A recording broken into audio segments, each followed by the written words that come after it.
Hi everyone, and welcome to the Loop Live, where every week Mediacom Asia Pacific bring you an inside view of the marketing world for some of the best thinkers in the region. We aim to give you an even mix of inspiration and practical advice that you can apply now to your business.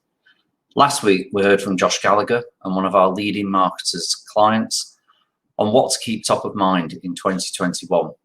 They talked about how to think about maximising growth in a new retail environment, about how to get the most out of your own channels and what that might mean for your organisation setups now and in the future. Today, we're going to talk about COVID, and there's been lots of talk and lots of articles published about the implications of COVID on consumer behaviour, on the economy as a whole, but we're specifically going to zoom in today on what we do on media. And I'd like to welcome Chris Myers, our Regional Director of Insights and Research at GroupM, who's going to share some research and highlight some of the changes that are here to stay in the media world using data points from a hot off the press report that GroupM have just released called Consumer Eye, their marketing technology report. Before I hand over, I'd like to just remind anybody who does have questions as we go through today, there is a function here. Please leave your comments in the window, and hopefully we've got a few minutes at the end. We'll try our best to cover any questions. So over to you, Chris. Thanks very much, Mark.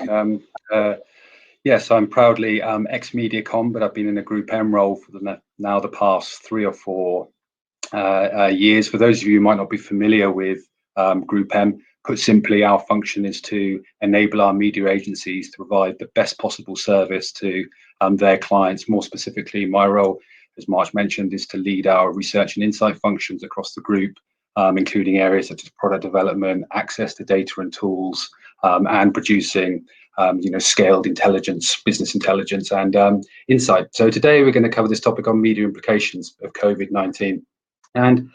But we start off today with a macro level view of the overall COVID-19 impact on media. Frankly speaking, this is a topic that could cover multiple presentations, but we'll zoom in after we've looked at that macro level view on 3 real focus areas: video viewing, e-commerce, and in particular the advertising relationship with e-commerce, and lastly data privacy, which underpins a lot of these areas. The primary data sources that we're going to look at today, firstly, our proprietary thought leadership initiative, Consumer Eye, marketing technology. We'll look primarily at our Wave 3 research, which is a survey that we did in 14 APAC markets in September last year. So 2 things to note there. Firstly, what we're looking at are overall APAC averages. And secondly, keep that data in mind as you think about the implications of these findings. And secondly, this year, next year, our latest end of year forecast at the end of last year, which looks at overall media investment and what's happening to media owner revenue. So let's start with the overall impact on media, and we'll start with the impact of COVID on overall media investment and media owner revenue. So that's what you can see on this chart. The numbers on this chart represent the year-on-year growth of media owner revenue and overall media investment. 2020 forecast on the left and 2021 forecasts on the right. If the numbers are red, it means shrinkage. If the numbers are green, it means growth. So I think the first thing to note is if you look at the left-hand chart there, the 2020 numbers, and if you look at the total row, you can see that last year overall media investment globally shrank by 5.9%. I think it's remarkable any year we have a shrinkage in media investment, but I think our this year, next year report, the very first line of that report sums it up quite well when it says that it could have been worse. This is actually the numbers for the media owner revenue growth or shrinkage year on year. So I think I explained the background to that, and now you can see those numbers on the left-hand chart there of that minus 5.9% shrinkage in 2020, which I compared with the minus 10.9% we saw from the global financial crisis. I think another interesting thing to note on this chart is that if you look at you compare the APAC number to the global number, and you can see that the APAC shrinkage in 2020, minus 2.2%, was less than the global number. I think this really reflects 2 things. I mean, one is generally growth in APAC has been faster, typically speaking, than it has been in other regions. And secondly, that generally speaking, APAC economies have come out of COVID faster than have markets in other regions. I think another interesting point to make on this chart is if you compare the difference in TV and digital growth and shrinking numbers. So even though APAC shrinkage is less than it is in other markets, the shrinkage in TV investment was greater in APAC than it was in the global average. Conversely, digital growth was higher than it was in other markets. And I think this really goes to show how, of course, COVID has accelerated the shift to digital everywhere around the globe, but that shift has been even faster in APAC than it has been in other regions. The right-hand side of the chart here shows the 2021 numbers, because maybe we're starting from a lower base. We're predicting strong growth into this year, of course, while there are still many unknowns. Now, aside from the overall media investment perspective, if we look at it from a consumer behaviour perspective, generally speaking, media consumption has increased. Since the pandemic, 86% of people say they use at least one media channel more, and the average person says that they use approaching 5 media channels more now than they did before the pandemic. From my personal experience, I'd certainly say that's about accurate. I don't know about you guys who are on the call.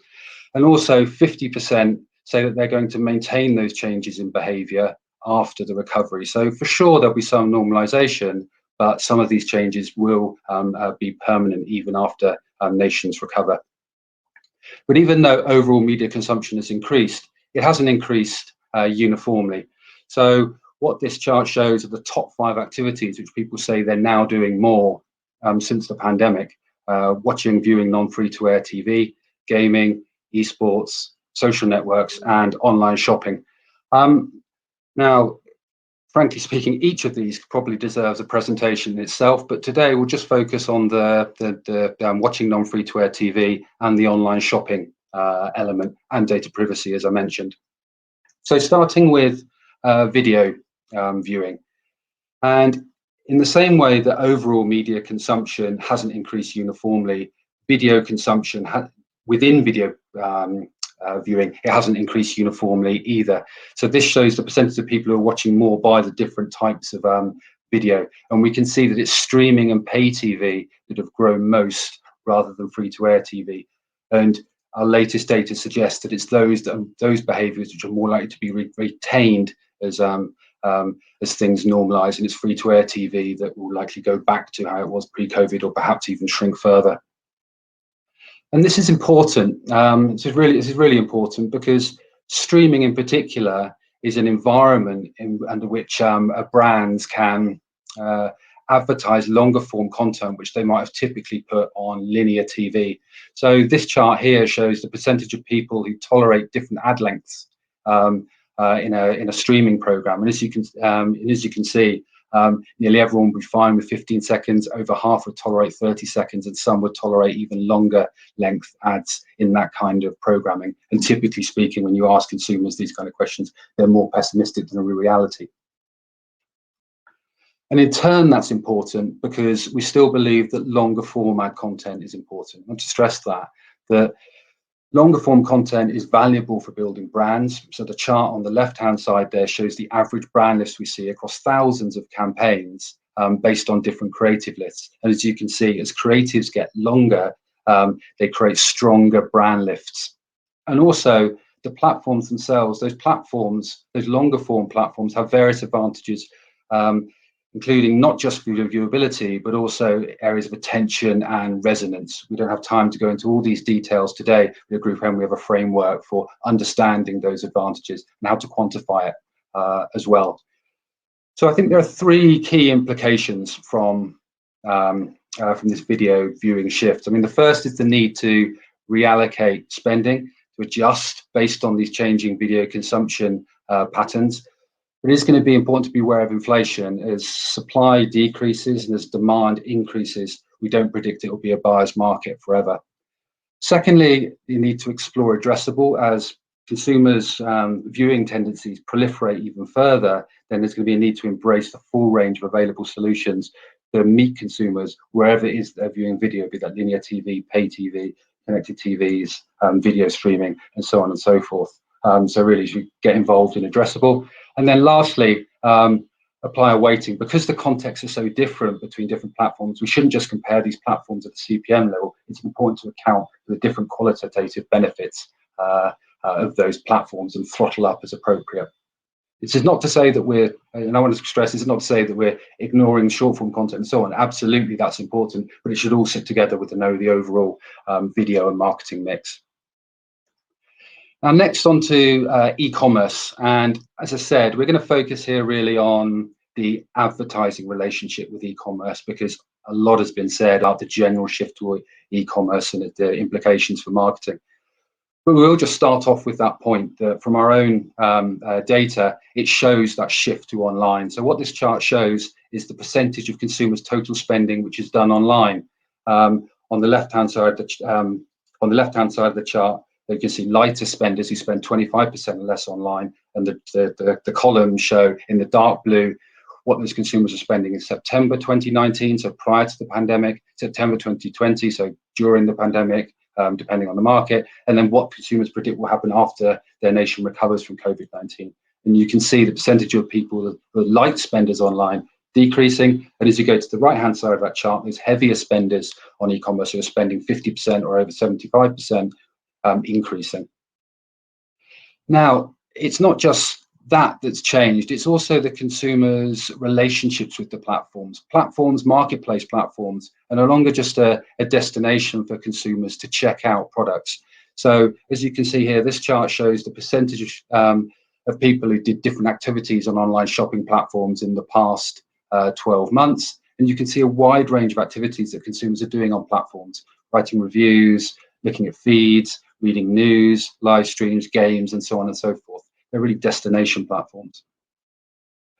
And that also has an impact into the purchase funnel. So what this data shows is the percentage who indicate that a channel is good for discovering new products and services to buy. And consumers say that it's online shopping platforms which are best for that purpose, even comparing with physical stores. So if you think about that, that's actually quite remarkable. But even though overall e-commerce has grown, and even though the consumer's relationship with e-commerce has changed and the platforms has changed, that doesn't mean that the need for advertising has disappeared. So of consumers' total online spending, consumers say that 41% of their total online spending, they can recall having seen an ad elsewhere, either on the platform or off the platform. So the whole marketing ecosystem is contributing to what happens when consumers make an e-commerce purchase. And again, consumers typically underestimate these numbers compared to the reality. And that's relevant both for off-marketplace platform investment and also relevant for on-marketplace platform investment. A wide variety of on-platform ads ever increasing in their influence. So this data here shows the percentage of online shoppers who are influenced by different online platforms to purchase products and to purchase different products. And you can see there's a wide variety of ads which consumers are influenced by: search, emails, live streams, push ads, and so on and so forth. So I think there's three key implications here. Firstly, the need to cater to the full funnel to ensure that shop in shop and yourbrand.com serves all those consumer needs. For example, providing rich content to attract and to convert traffic for people at all stages of the purchase cycle. Secondly, the need for integrated marketing to ensure integrated planning across upper and lower funnel, including off-platform and on-platform, and frankly speaking, even going to areas such as inventory management, as well as cross-channel planning. And thirdly, the need to emphasize the need to actually advertise on the platforms. The job's not done once somebody is on the platform. Firstly, to leverage the full range of opportunities on the platform, live streaming being an example, and also with sufficient investment. As a general rule within GroupM, of course, it varies by category and by brand. A recommendation is that 30% of your digital lower funnel investment should be allocated to the actual advertising on the marketplace platforms. Now, the last area is data privacy. And we've talked about this topic for some years now, and consumers are concerned with data privacy. And on the right-hand chart there, you can see that that concern has increased, and more consumers are concerned with data privacy since COVID-19. And I think it's our assertion that consumers, that will only increase as concerns, because COVID-19 increases the awareness of data privacy issues. Here's an example. So from our research, only 46% of consumers say they're comfortable with governments using contact tracing data. I've suggested this less now. I live in Singapore, and for those of you aware, I mean, the Singapore government recently acknowledged that it uses contact tracing data for criminal investigation purposes. So these kind of issues will raise the overall data privacy awareness. And so I think for brands, they really need to improve the value exchange with consumers. So this shows the percentage of people who are willing to share personal data with these different entities. And you can see brands there lagging behind health organizations and government. So 3 implications of this. I think the first implication is that just because you can do something, it doesn't mean that you should do something. There's a need to be even more judicious in how data is used for advertising. An example here would be GroupM's data ethics compass, which can help to guide through that. Secondly, need to increase consumers' willingness to share data. If you notice from the previous chart, consumers are willing to share data to health organizations because they see it as a trusted value exchange. They both trust those organizations and they see the benefit for themselves and for society as a general. Of course, it might be hard for brands to replicate that entirely, but it's certainly something that we should all strive for.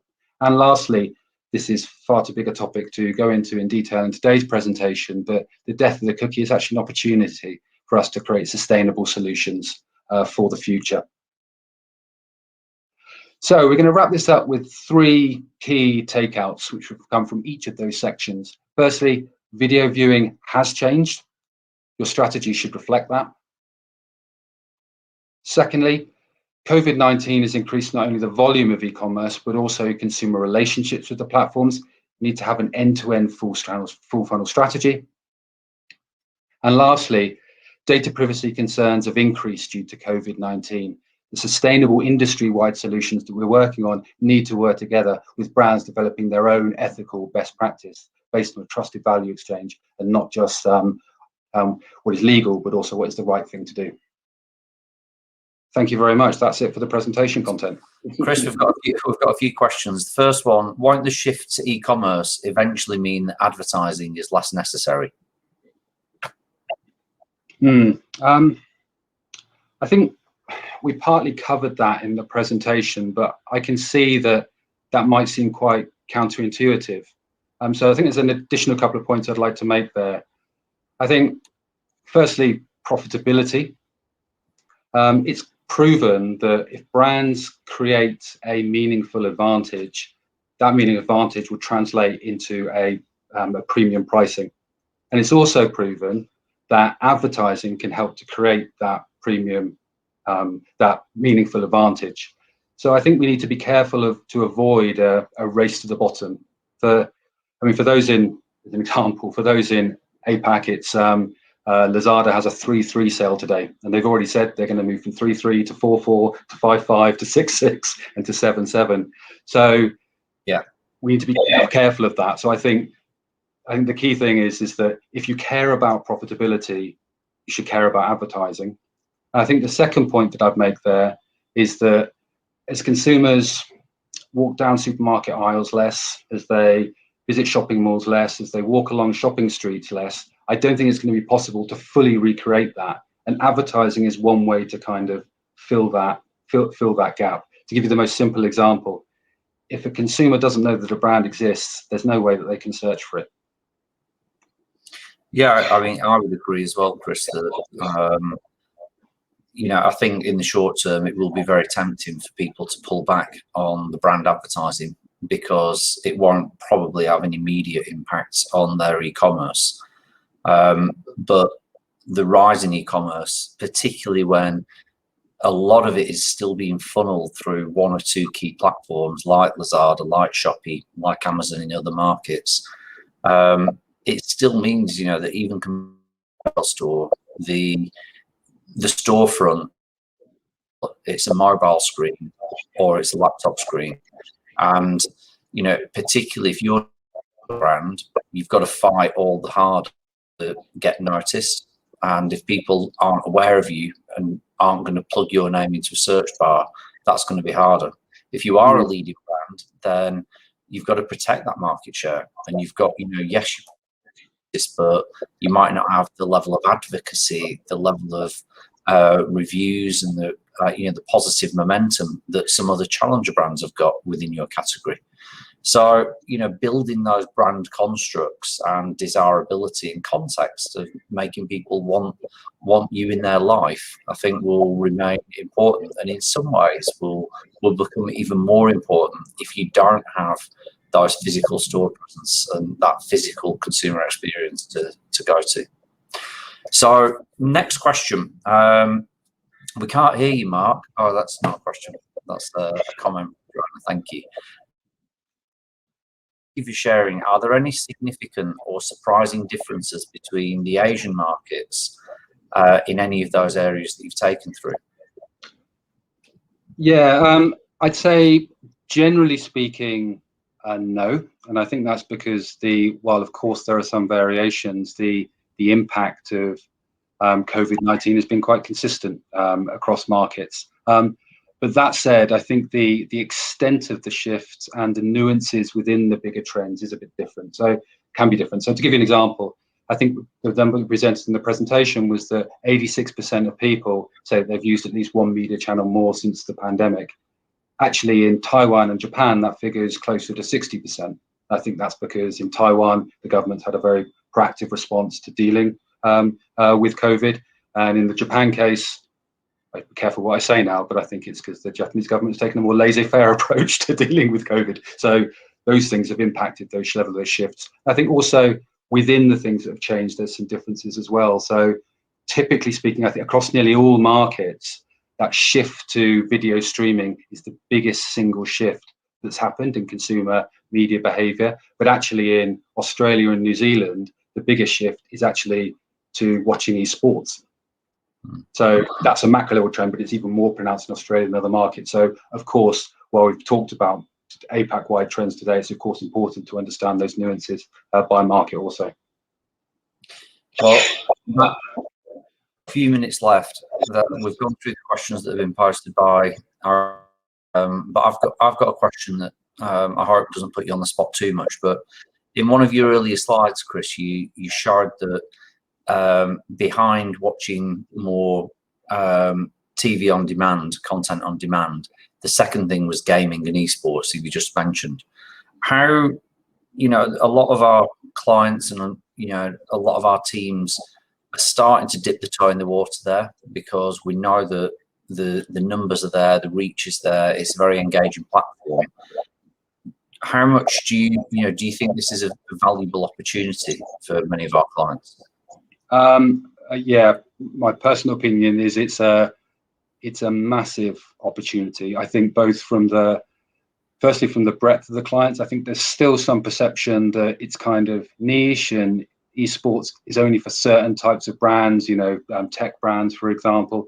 Actually, I don't think that's the case. I think it can be relevant for any of the huge range of brands that we work with. And also, I think the scale of it is also underestimated as well. If you look at the audiences and the prize monies that are given away at events and all of those kind of areas, I think that it's definitely under leveraged currently. Yeah, I'd agree. And even beyond esports, I think just the gaming environment, from simple mobile app-based games, but through to I was reading the other day that the rise in PC gaming, of just the online multiplayer gaming environments like League of Legends and like Fortnite and so on, has just gone through the roof globally. And particularly as students and schools are closed and people are under lockdown, and this seems like such an immersive environment for brands. And I'd agree, it's not just tech brands or gaming or streetwear or urban brands. There'll be so many, I think, that have got relevance in that environment. So I think that will be, that's going to be a big topic for us this year as well. Yeah. Right. I think we are almost out of time. So in order to keep our promise of keeping this to 30 minutes, I'd like to thank you, Chris. Thank you for sharing that research. We did it in a bit of a whistle-stop tour. If anyone would like to get hold of that full report, it's called the Consumer Eye Marketing Technology Report from GroupM.